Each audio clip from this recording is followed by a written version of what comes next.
pela sua avó também, porque Timóteo, a história não começou em você e não vai terminar em você.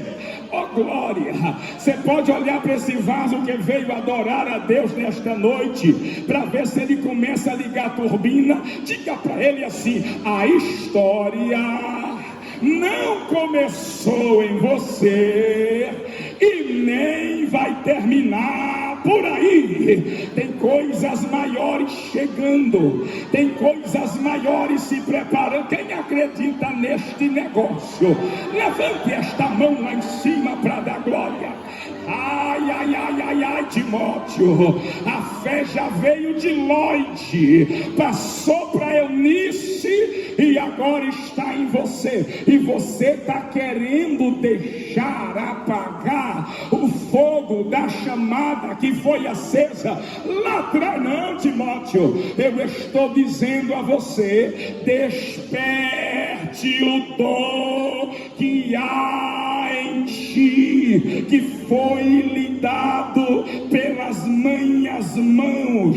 Timóteo, o dom que Deus lhe deu, ele veio cheio do Espírito, e o Espírito que Deus lhe deu não é espírito de covardia e nem de temor.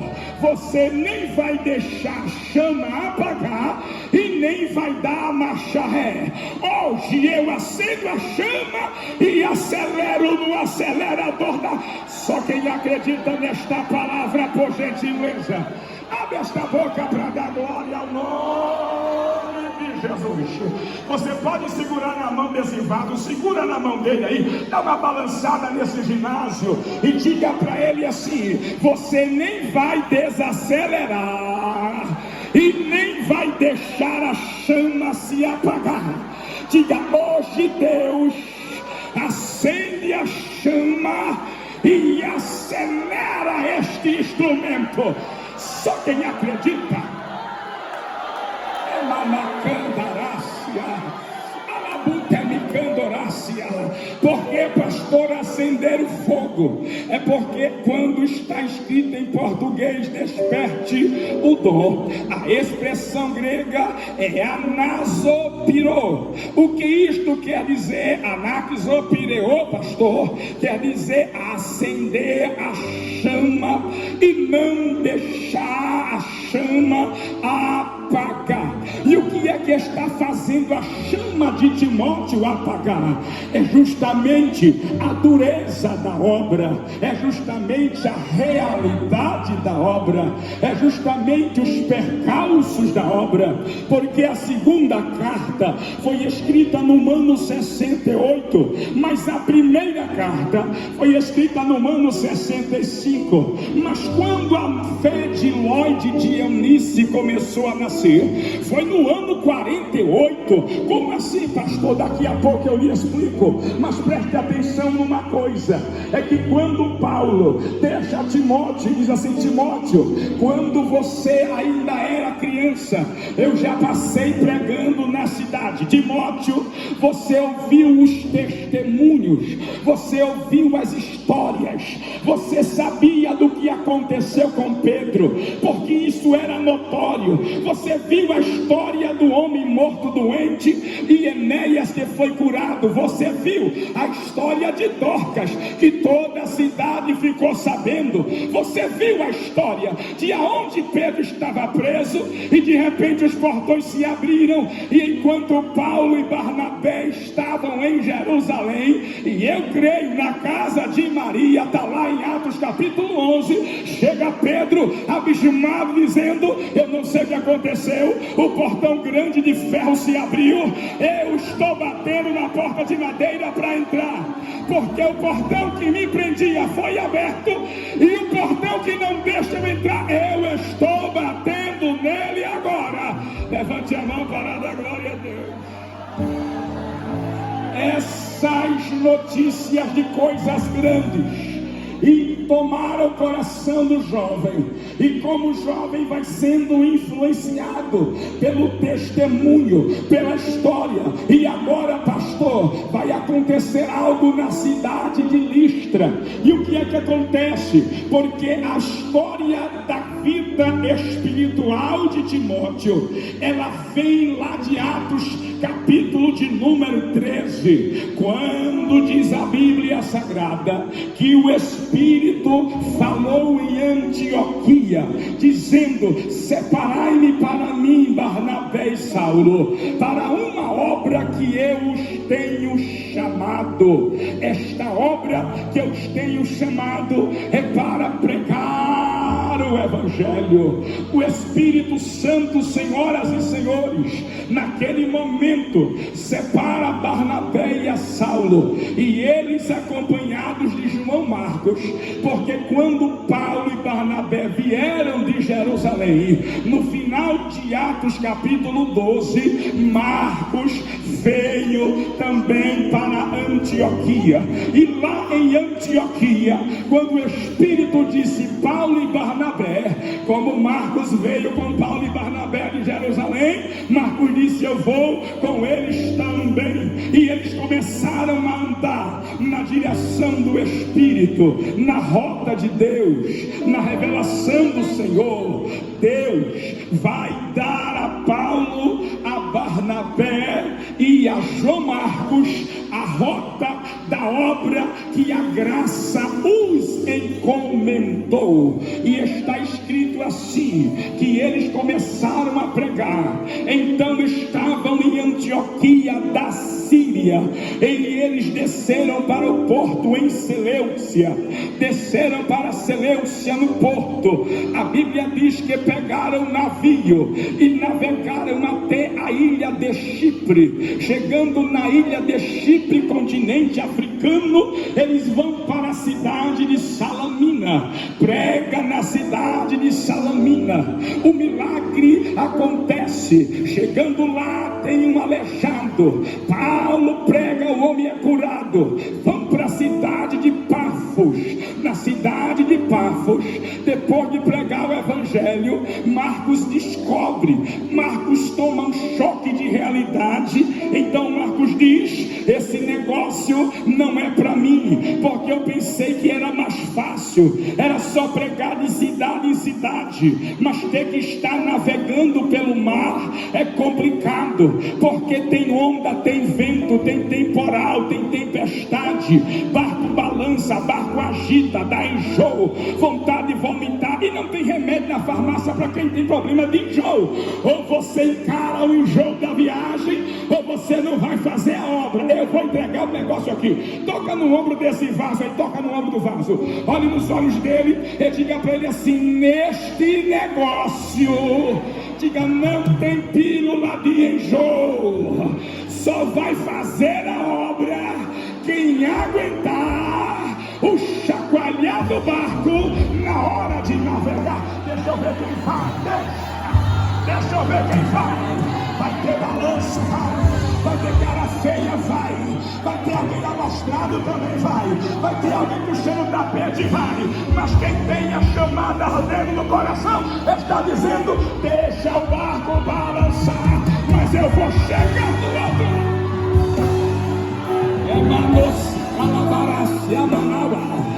Me fala Marcos volta de Pafos, mas o mistério é que eles foram encomendados para cumprir a determinação. Então eles vão saindo de Salamina, passou por Pafos, atravessa de novo de barco, vai para Perge. De Perge eles começam a andar, chegam na região chamada a Antioquia da Pisídia, e depois eles vão para a cidade de Icônio e chega em Listra. Mas o que acontece em Antioquia da Pisídia? Um grande milagre. Paulo e Silas pregando, Jesus cura um homem, o homem fica curado. Os homens da cidade da Pisídia disseram: Barnabé é Júpiter e Paulo é Mercúrio, são deuses entre nós.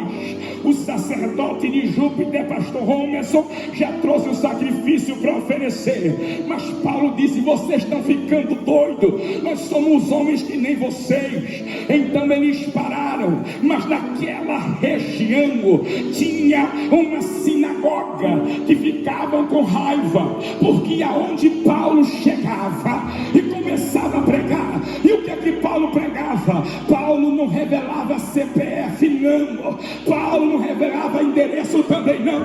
Porque revelar é com a Kodak, meu filho, é com a Fujifilm. Paulo pregava era o evangelho.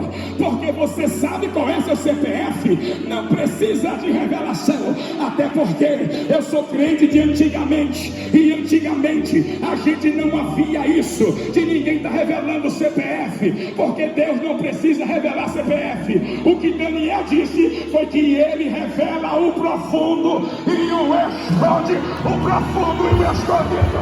Profundo e escondido.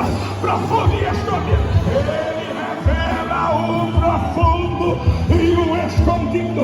Esse ginásio será tomado pela glória de Deus através da sua palavra, porque a palavra é o próprio Jesus. João escreveu dizendo: em arqueirologos, Cairologos prostoteo, em Cairologos teo, no princípio era o verbo, e o verbo era Deus, e o verbo estava com Deus, e pela sua palavra ele sustenta todas as coisas, e pela palavra ele cria, e pela palavra ele renova. Só uma igreja que ama a palavra, jogue a mão parada.